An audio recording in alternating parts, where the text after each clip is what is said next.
Petit Petit Surimi, aujourd'hui on se retrouve pour parler de Scream 2022 et ça va d'ores et déjà se découper en deux parties, une partie consacrée à la saga, donc des films 1 à 4 et une deuxième partie consacrée aux 5 qui s'appelle Scream 2022. C'est parti.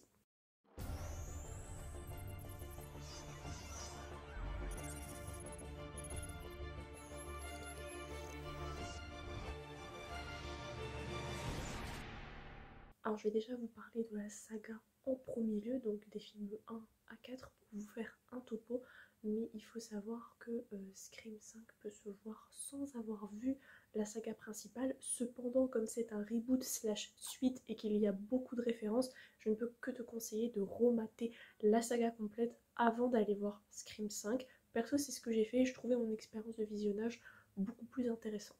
C'est vraiment un film où la démarche va être de rechercher et d'essayer de démasquer qui commet les crimes odieux que l'on peut voir à l'écran, qui sont tout simplement des massacres de masse obéissant à des codes ultra loufoques, par exemple la blonde à gros seins a moins de chances de survivre que le gay. Les couples sont suspects. Il faut savoir que les scrims c'était vraiment un gros tapage dans les années 90-2000. C'était vraiment super populaire. Et personnellement, ça a fait mon éducation. Après, le slasher, honnêtement, c'est pas un genre que j'affectionne tout particulièrement. Tout ce qui est violence gratuite, le gore pour le gore, sans vraiment beaucoup de motifs, façon vie human, centipède, c'est pas du tout mon délire. Bien que je sois une très grande fan de films d'horreur, évidemment. Le concept se veut original car ce n'est pas une simple histoire d'horreur puisque dans le film on nous dit que c'est une histoire vraie. Alors dans la vraie vie c'est jamais arrivé, d'accord, mais dans le film c'est une personne fan de films d'horreur qui va se retrouver à vivre malheureusement l'horreur et du coup ça va être une histoire vraie qui plus tard sera adaptée en film dans le film. Je sais pas si tu vois le genre. Dans la ville de Woodsboro, cela fait un an que Sydney a fait le deuil de sa mère qui est morte assassinée après avoir été violée dans la forêt. Et c'est à ce moment-là que de mystérieux meurtres commencent et très vite elle est la cible. Et son entourage se fait peu à peu décimer. C'est alors une course contre la montre pour survivre mais aussi pour comprendre qui se cache derrière tout ça. Évidemment, dans tous les films, que ce soit le 1, le 2, le 3, le 4 ou le 5, l'ange de la mort, aka Sydney, arrive toujours à s'en sortir, mais la vérité, ça a un prix, et donc tout son entourage y passe, sa confiance en elle y passe. Vraiment, elle a vraiment pas de chance cette fille. À un moment donné, tu te dis elle est tellement mignonne, comment un truc pareil peut lui arriver quoi. Il s'acharne gratuitement. À chaque fois, c'est un tueur ou des tueurs différents, mais à chaque fois, ils prennent tous l'apparence de Ghostface, qui est un tueur super connu des années 80-90, habillé tout en noir, avec une face bizarre blanche. Ce que j'aime dans cette saga, c'est vraiment que c'est un message réalisé par des fans de films d'horreur et destiné en fait à des fans de films d'horreur. Donc c'est vraiment pour les amoureux du genre et c'est vraiment une sorte de dialogue et vraiment ça contribue vraiment à faire de la saga une de mes sagas favorites. Car personnellement, je pense que tu commences à me comprendre, j'adore les refs, j'adore les codes, j'adore les réflexions bien menées. D'ailleurs, en parlant de références, on va aborder plusieurs films super cool d'horreur comme La colline à des yeux, Dernière maison sur la gauche, Evil Dead, L'Exorciste, Carrie, Psychose et j'en passe. Et ça régale parce que tu dis ils sont vraiment connaisseurs. Le début de chaque film, c'est classique au possible. C'est une fille qui reçoit un appel bizarre d'un homme qui lui demande quel est son film préféré avant de se mettre à l'insulter de truie et de la poursuivre dans toute la maison pour l'égorger, la poignarder ou autre. Cependant, on peut remarquer qu'il y a plusieurs continuités entre les opus en fait de la série, par exemple le Scream 1 et 2, le Scream 3 et 4 et évidemment ensuite on a le Scream 5. Le premier Scream, il est sorti en 96 et donc c'est une parodie satirique qui va parler aux fans de films d'horreur des années 80 parce que c'est sorti à une période où toute une nouvelle génération, elle a été encensée par ce genre-là et donc on va vraiment décortiquer le film d'horreur. Les personnages s'y connaissent, ils essayent d'analyser la situation par rapport à leur connaissance de films d'horreur de l'époque. On nous livre même un petit kit de survie qui bien entendu va être déjoué, sinon le tueur n'arriverait jamais à tuer personne. Mais par exemple, ne jamais dire qu'on quitte la pièce, ne jamais se séparer, ne jamais courir à l'étage quand on se fait poursuivre parce que c'est un espace clos, ça y est, on est foutu. Et d'ailleurs, j'adore parce qu'en fait, les réflexions qui se font, c'est clairement nous. Parce qu'à chaque fois dans la télé, on est en mode mais espèce d'abruti, pourquoi t'es monté à l'étage? Tu vas t'enfermer, il va te tuer, il fallait sortir. Ou voilà, moi j'aurais fait ci, donne un coup de pied par là, des choses comme ça. Donc vraiment, c'est vraiment, on a l'impression d'être dedans parce qu'on aurait fait telle chose comme ça ou on se posait telle question et c'est vraiment bien fait. Le deuxième est sorti en 97 donc c'est vachement rapproché et c'est vraiment un diptyque en fait parce que ça répond et ça fait une suite au premier film et surtout il y a une mise en abîme puisque Gaël, l'un des personnages qui était du côté de Sydney, a écrit un roman sur les crimes de Woodsboro et les meurtres de Woodsboro et donc ça a été adapté en film qui s'appelle Stab. Donc nous on voit Scream mais eux l'histoire qui s'est déroulée dans le 1 ils le voient sous le nom de Stab. Et d'ailleurs ça commence très fort puisque c'est au moment de la sortie du premier film et donc au cinéma ils sont tous déguisés en Ghostface et malheureusement au même moment où il y a une scène de meurtre dans le film, dans la vraie vie il y a vraiment une femme, enfin un couple qui va se faire tuer. Et ça va d'ailleurs introduire à partir de là la dimension du fanatisme et la glauquitude de faire de l'argent sur un événement tragique qui a vraiment existé parce que c'est vraiment quelque chose d'horrible qui est arrivé à une fille qui va être à vie traumatisée, qui n'a plus confiance en personne, qui a vu plein de ses proches mourir. Non, enfin un film, on rigole et on s'habille comme le tueur. Même à un moment dans un film, avant Halloween, on accrochait sur des lampadaires les costumes et tout et on rigolait. Plus on se faisait un marathon des films. Donc vraiment c'est le non-sens. Le troisième film se fait un peu plus attendre, il sort dans les années 2000 au moment du tournage du Stab 3. Et là c'est particulier parce que du coup Stab prend de l'avance sur Scream, c'est-à-dire que elle a vécu que 2 moments d'horreur, donc normalement 2 films, sauf qu'en fait l'univers va prendre le pas, la fiction va prendre le pas sur la réalité, sauf que bien évidemment vous pensez bien qu'il va lui arriver une troisième chose, une histoire.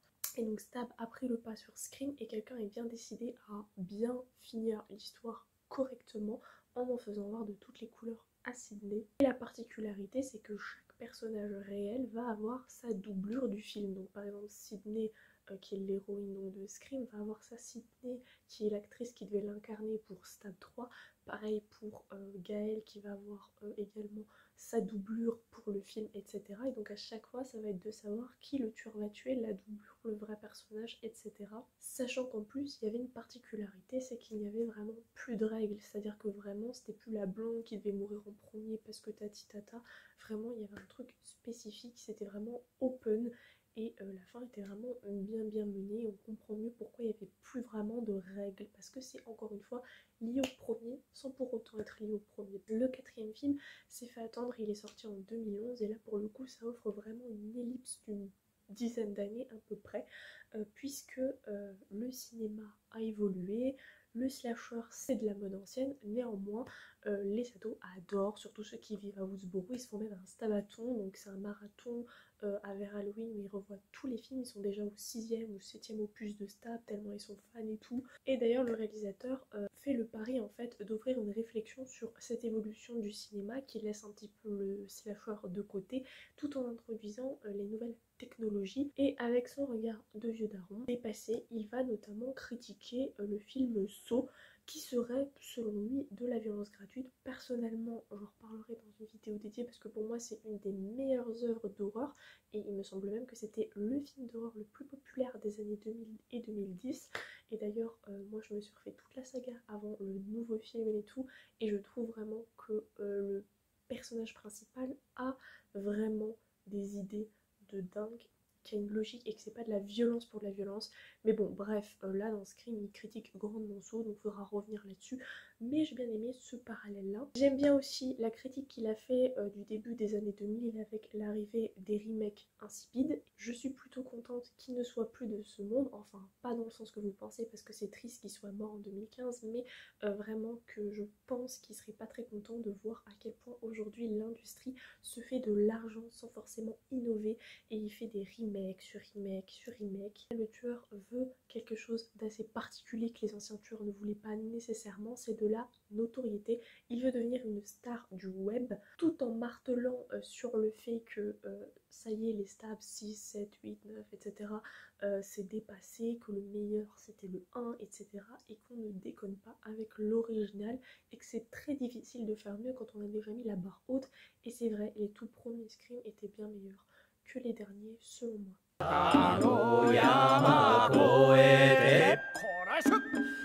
Donc à ce moment-là, je considère que tu es au fait que tu vas être spoilé. Normalement, si tu as regardé Scream 5, c'est que tu as regardé les autres Scream avant, donc il n'y a pas de souci. Mais je préfère quand même prévenir. Dans le premier film, le tueur c'était donc Billy Loomis, le petit ami de Sidney, qui était d'ailleurs aidé d'un des amis de Sidney aussi, qui sortait avec la meilleure amie de Sidney, et ça l'a pas empêché de tuer la meilleure amie de Sidney. Au passage, la meilleure amie de Sidney est la petite sœur de Dewey, ou Dewey, je sais pas comment il s'appelle, le fameux shérif qu'on voit après dans tous les Scream. Et son motif était plutôt logique. Son père couchait avec la mère de Sidney, il a voulu se venger, il l'a tuée tout simplement. Dans Scream 2, elle est à la fac, Sidney, sa vie reprend le cours normalement, elle a un petit ami qui est en médecine, etc. Et malheureusement, parmi son groupe d'amis, il y a le meilleur ami de son mec qui s'appelle Mickey ou Mikey, qui va décider de la tuer tout simplement. Pourquoi? Parce qu'il voulait prouver lors d'un grand procès où il serait devenu populaire que ce qu'on lit, ce qu'on voit, etc., ça influence et que donc les films d'horreur peuvent créer des psychopathes comme lui. Sauf qu'il n'est pas tout seul. Il est aidé d'une journaliste qui est très très fan de Gail, mais Gail ne cesse de la rembarrer, donc du coup ça va alimenter sa haine, et qui se retrouve être Madame Loomis, la mère de Billy, qui était partie lorsqu'elle a appris que son mari l'avait trompé avec la mère de Sidney, mais finalement quand elle a appris que son fils chéri est mort, bien qu'elle l'ait abandonné, elle avait envie de le venger, et donc du coup c'était également l'une des tueuses, si ce n'est la tueuse principale, puisqu'après elle s'en prend Mikey avant d'essayer de tuer Sidney. Dans le 3, on apprend vraiment les véritables motivations, parce que finalement Billy Loomis il n'est pas devenu cinglé comme ça, il a eu un élément déclencheur, je sais plus du tout son nom, mais bref c'est le demi-frère de Sidney, car il se trouve que la mère de Sidney n'est pas devenue une traînée, j'aime pas trop ce mot, mais qui couche avec tout le monde comme ça, elle a été transformée par des gens qui lui ont fait du mal, car comme elle était plus jeune, elle aspirait comme sa fille à être actrice, et donc elle est allée à Hollywood pour tourner quelques films, notamment d'horreur, et malheureusement un soir le réalisateur et plusieurs de ses collègues vont la violer. Elle va tomber enceinte et abandonner l'enfant et repartir à Woodsboro. Après elle rencontre le père de Sidney, elle a Sidney, elle fait sa vie tranquille. Malheureusement un jour son fils la retrouve et pense qu'il va pouvoir se présenter et vivre une vie normale. Malheureusement quand elle le voit elle panique parce qu'elle pensait avoir enterré toutes ces anciennes histoires là, parce qu'elle a comme vécu un traumatisme hein, et elle n'en avait jamais parlé, donc elle n'a jamais pu faire son deuil, et donc elle lui claque la porte au nez. Le fils ne le prend pas très bien, et au lieu de se dire j'ai une sœur, je vais me rapprocher d'elle, peut-être qu'elle m'acceptera, non, il décide de s'en prendre à sa sœur parce qu'il part du principe que sa sœur a accaparé sa mère et que c'est pour ça qu'elle ne veut pas de lui. Et donc quand il a appris que sa mère était un peu une traînée, etc., et qu'il a vu que Billy Loomis était super fragile parce que sa mère était partie et tout, il lui a mis dans la tête l'idée d'aller l'assassiner, etc. En vérité, c'est le fils qui tue la mère, mais Billy s'attribue le mérite pour pas qu'on soupçonne qu'il y a un autre tueur et qu'il puisse continuer plus tard à faire ses misères.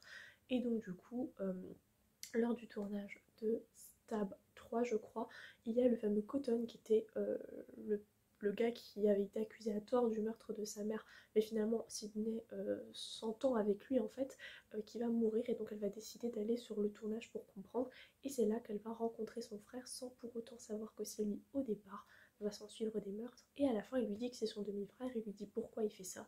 Ils se battent, bien entendu, elle gagne en lui disant que s'il était venu, elle l'aurait accepté, mais que maintenant c'est trop tard.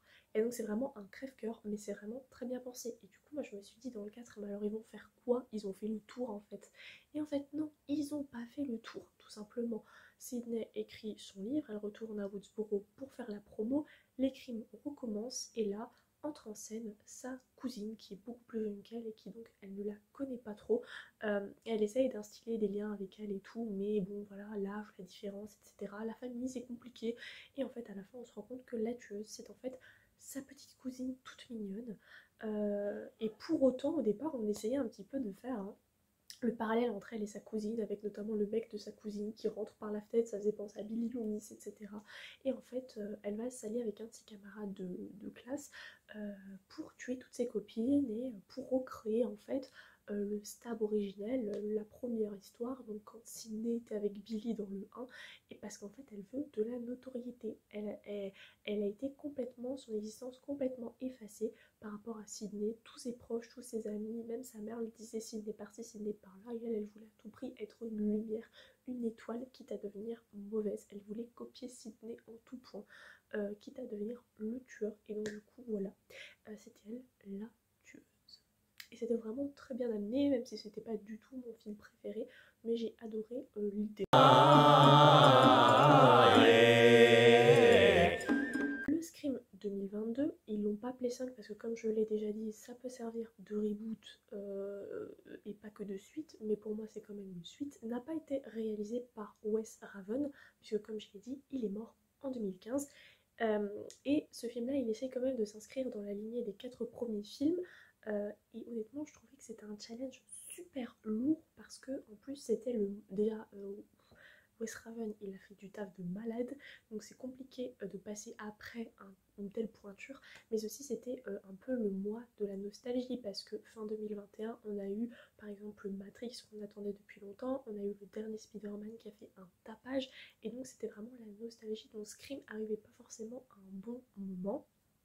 Personnellement, j'étais vraiment curieuse de voir comment ils allaient ressusciter la saga plus de 10 ans après, parce que le 4 il est sorti en 2011 et là on est en 2022. Dans le casting, on retrouve bien évidemment le trio de l'enfer, les originels, à savoir Nell Campbell qui joue Sid, Courtney Cox qui campe le rôle de Gaël toujours, et David Arquette qui joue Dewey. Et ça vraiment c'était cool de les voir, parce que comme je n'avais pas vu le numéro 5 à côté du titre, j'avais vu Scream 2022, j'étais en mode ah ouais, peut-être que ça va être un nouveau truc déconnecté qui n'a rien à voir et on les verra pas. Et au final on les a vus, c'est cool. Par contre ce que je trouve pas ça très cool, c'est pour les gens qui regardaient le trailer, c'est qu'ils les ont mis en fait dans le trailer, du coup ça a enlevé la surprise, tandis que par exemple pour Spider-Man, le dernier, ils ont pas mis les 3 Spider-Man dans le film. Du coup quand tu étais dans la salle du cinéma et que tu les as vus arriver, et ben tu t'es mis à hurler. Enfin moi personnellement j'étais en mode ouah trop bien, et mon copain lui s'est mis à hurler en mode trop bien mon Tobey Maguire. Enfin bref, vraiment c'était de l'euphorie, tu vois. Là ils ont un petit peu enlevé l'effet de surprise. Dans le 5 évidemment on renouvelle un petit peu. On a une nouvelle bande de jeunes qui est prête à se faire réduire en charpie, et là où le film est plutôt remarquable, c'est que en fait d'apparence on dirait pas comme ça, mais chacun des nouveaux jeunes a un lien en fait avec les autres personnages, et notamment avec l'histoire de Scream et tout, et donc ils n'ont pas été choisis par hasard. Ça fait plaisir de voir les anciens personnages venir aider les nouveaux, et surtout c'est un truc que j'ai adoré parce que dans la plupart des films d'horreur, quand t'as quelqu'un qui a des trousses, qui essaie de te tuer, etc., tu perds tout ton entourage, il se vide, et pas parce qu'il meurt, parce qu'ils veulent plus être avec toi. Là vraiment dans le film, ils ont, même s'ils savaient qu'ils allaient mourir, ils ont toujours été autour de Sydney, à la protéger, à être avec elle. Enfin, Gaël, Doué, etc. Bon, après, tu me diras, Doué a perdu sa sœur. Donc, après, il va dire, ma sœur, elle est morte pour rien si finalement je n'arrête pas le tueur, tu vois. Genre, le tueur de ma sœur est en vie. Et puis pour Gaëlle, tu peux dire aussi, ouais, mais en fait, elle, c'est une journaliste arriviste, elle veut juste écrire son livre et se faire un max de thunes et avoir un Pulitzer pour être la meilleure journaliste.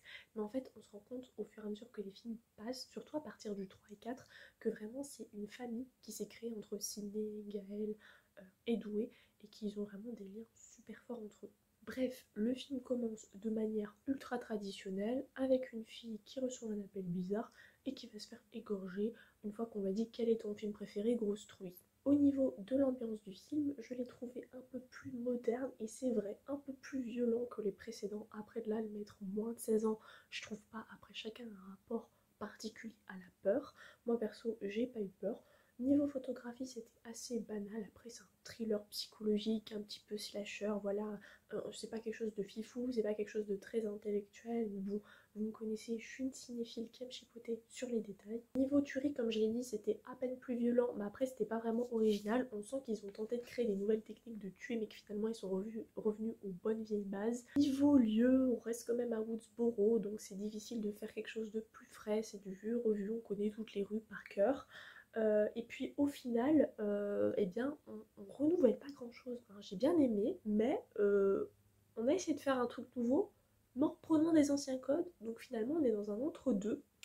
Et au niveau du scénario, du message, etc., hormis le vent de fraîcheur apporté par le fait qu'on soit plus en 90, mais en 2018, 2019, hein, voilà ces années-là, et ben il n'y a pas vraiment de nouveauté, je trouve.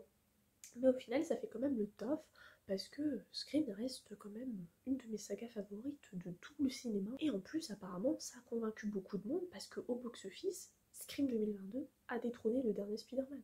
Perso, je l'ai pas trouvé aussi bon que le dernier Spider-Man, mais je comprends quand même l'engouement des gens. Par contre, un truc que j'ai adoré, c'est le côté ultra méta, qui d'ailleurs en ce moment est à la mode. Il n'y a qu'à voir l'épisode 6 de la saison 6 de Riverdale avec le paradoxe de Jughead pour comprendre. Méta, ça signifie tout simplement mise en abîme. Oui, c'est un procédé littéraire, mais les ciné, les films et tout ça vont le reprendre.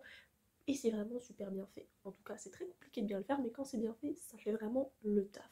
Par exemple, dans Riverdale, c'était tout simplement Jughead qui se rendait compte qu'il vivait un comics, dans un comics, dans un comics, dans la série. Et après qu'il était dans un monde parallèle de Rivervale et pas Riverdale. Dans le film, c'est tout simplement, dès le départ, on a un événement qui se passe, donc c'est Scream 1, et ensuite ça va être réutilisé pour faire un film qui s'appelle Stab, et ensuite on a Stab 1, Stab 2, Stab 3. Et même dans les Stab récents, donc 6, 7, 8, on voit des éléments de Stab 5 et de Stab 4, des gens qui regardent Stab 3. Donc c'est vraiment un film dans un film dans un film dans un film, genre Stab 8 en Stab 7 en Stab 6 en Stab 5 dans Scream, tu vois ce que je veux dire? C'est en fait en résumé le concept de la poupée russe. Mais comme on a un timelapse de 15 ans, puisqu'il y a 15 ans qui sont écoulés depuis le quatrième film, on arrête de citer Halloween, on arrête de citer Massacre à la tronçonneuse et on cite plutôt des films d'horreur actuels du style Mr. Babadook, It Follows, La Nonne, Hérédité, qui sont quand même des films d'horreur un peu plus, j'ai bien dit un peu plus entre guillemets, intellectuel. D'ailleurs, tout est modernisé puisque maintenant on a des téléphones, donc on peut filtrer les appels. Les maisons, elles sont sécurisées avec des applications style Verisure, etc. Les jeunes vivent quand même dans une ville où il y a eu non pas un, mais deux, trois vagues de meurtres, donc du coup ils sont plutôt rodés et ils connaissent sur le bout des doigts les films et donc l'importance de fermer les portes à clé. Au niveau de qui est le tueur dans la partie non spoil, honnêtement j'avoue que je suis très douée pour débusquer vraiment les gens qui mentent, les gens qui tuent, etc. C'est vraiment un truc où je suis trop douée, ma mère m'appelle le profiler vraiment, mais je sais quand même me mettre à la place des autres et là j'avoue que pour le coup n'importe qui, que ce soit un pro des films d'horreur ou un néophyte, n'importe qui pouvait trouver le tueur au bout de 5 minutes, c'était extrêmement obvious. Après, est-ce que ça gâchait le film? Non.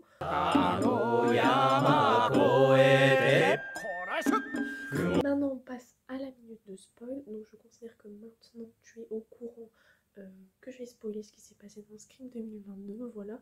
Donc, le méchant, comme je l'ai dit, c'était cramé. Hein, c'était Richie, donc le petit ami de l'une des sœurs, d'accord. Au bout d'un moment, j'ai envie de vous dire, quand on force trop sur un personnage pour te persuader que c'est pas lui, c'est cramé que c'est lui, vraiment très clairement. Moi je pense que si tu veux passer sur les radars, tu dois te faire le plus lisse possible, ne pas attirer l'attention, à la rigueur apporter un ou deux éléments pour dire que c'est pas toi. Mais quand on est trop sur toi en mode c'est pas lui, t'inquiète, il est blanc comme neige, c'est qu'il y a un problème. C'est vraiment que c'est lui. Parce que justement, c'est sous tes yeux et les gens croient trop que ça va pas se voir. Parce que souvent, quand c'est sous tes yeux, tu vois pas. Mais là, pour le coup, c'était obvious. Hein. C'était comme un nez au milieu d'une figure. Encore une fois, ça renforce le côté suite slash reboot, puisqu'il s'agit du petit ami d'une des héroïnes, d'accord. Mais après, il y a deux méchants. C'est souvent le cas dans les scrims, il y a toujours deux méchants. Et du coup, l'autre méchant, c'était la nana un peu gothique, je me rappelle plus de son nom. Là, c'était un peu plus compliqué à trouver, je te l'accorde.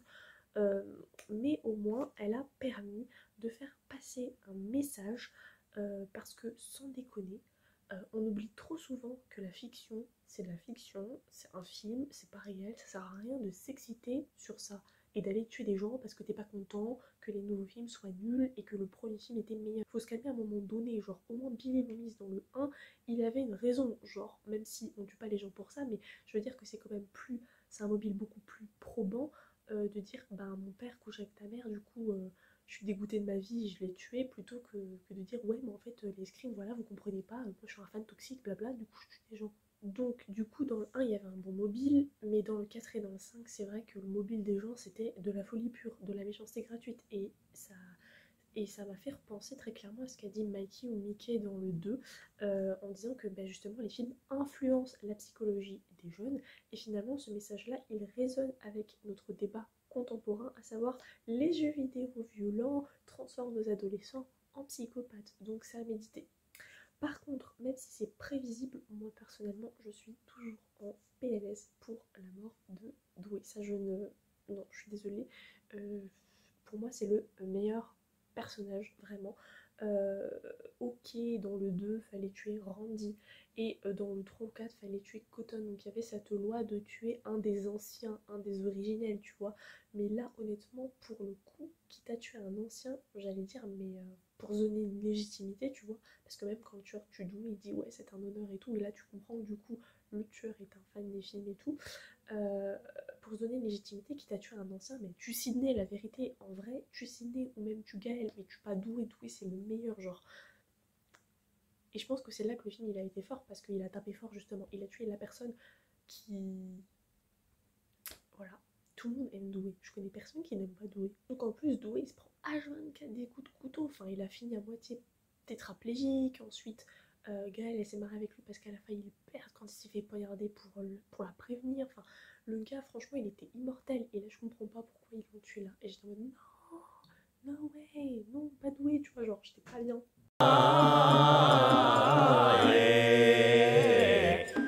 Donc du coup, pour donner mon avis, dans l'ensemble, c'est pas du tout mon film favori de la franchise, parce que c'est vraiment obvious et qu'il est vraiment méta à fond. Ceci dit, c'est pas un problème, on a toujours su que c'était un slasher, pas très intellectuel, ultra méta, et le film 5 est conscient de cette identité qu'il s'est donnée, hein, ça c'est pas un souci.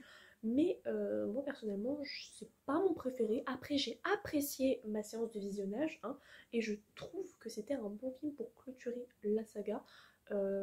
Si c'est bien un film qui clôture, parce que là par contre s'ils en font un 6, je pense pas que ce serait la bonne chose à faire. Là franchement c'est plutôt bien fini, on laisse ça comme ça. Après personnellement mon préféré ça restera le 2, parce que je trouvais que c'était celui qui était le plus hors du champ au niveau des justifications, et je trouvais trop bien fait. Donc là où elle est à l'université, en fait là où elle reprend sa vie une fois que le drame euh, est passé et qu'il y a eu un film sur sa vie, le tout premier, j'ai trouvé génial.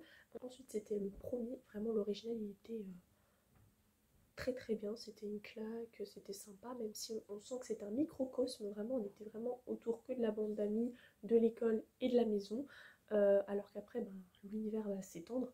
Ensuite donc c'était le 3 quand elle va enquêter à Hollywood, tout ça, sur un tournage de film, et j'ai bien aimé cette histoire des doubles qui jouent à l'écran pour le film Stab. Ensuite ça a été le 4 parce qu'il fallait le classer. Je l'ai bien aimé, mais après il n'était pas extrêmement révolutionnaire. D'ailleurs il me semble que les fans, la plupart des fans avaient décroché à partir du 4.